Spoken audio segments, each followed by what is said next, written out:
ये सिर्फ एक तीर्थ नहीं, बल्कि लाखों कारोबारियों की आत्मा का निवेश स्थल है, जहां दुआएं सिर्फ मन की नहीं होती, बल्कि सीधे सांवरिया सेठ के दरबार में सौदे की तरह स्वीकार होती हैं। लेकिन इसी मंदिर की परछाइयों में कुछ ऐसे सवाल भी हैं जो रहस्य की परतें खोलने को मजबूर करते हैं। आखिर ये सांवरिया सेठ हैं कौन? क्या वे श्री कृष्ण के किसी खास स्वरूप हैं, या फिर कोई अलौकिक शक्ति जो व्यापारियों की डूबती नैया को उबारने उतर आई है? कहा जाता है, यहाँ जिसने सच्चे मन से प्रार्थना की, उसका कारोबार चौतरफा परचम लहराने लगा। लेकिन क्या वाकई सिर्फ एक दर्शन भर से रुका हुआ व्यापार फिर से दौड़ने लगता है? कहाँ से आया ये मंदिर? कौन लाया इसकी मूर्ति?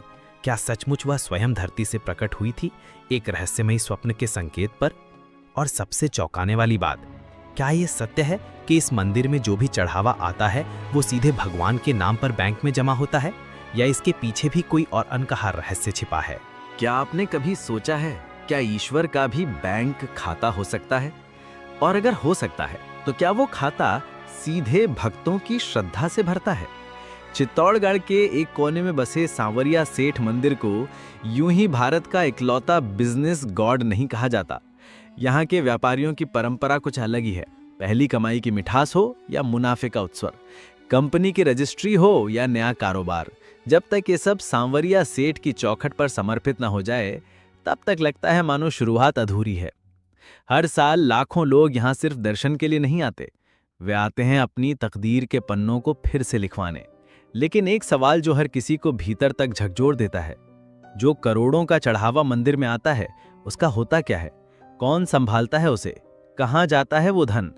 क्या वो सामाजिक कार्यों में लगता है या फिर कोई और चुपचाप कहानी चल रही है?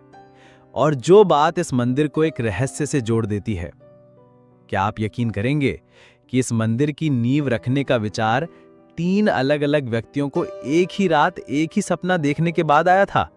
यहाँ कोई जात पात नहीं, उम्र या हैसियत की कोई सीमा नहीं। हर पेशे से, हर वर्ग से, हर सपने देखने वाला यहाँ आता है, बस एक उम्मीद लिए कि शायद अगली बार जब वो कुछ बड़ा शुरू करे तो खुद सांवरिया सेठ उसका हाथ थामे हों। तो इस रहस्य से भरी यात्रा में हमारे साथ अंत तक जुड़े रहिए, क्योंकि हो सकता है आपके सपनों की कहानी अब लिखने वाला कोई और नहीं, खुद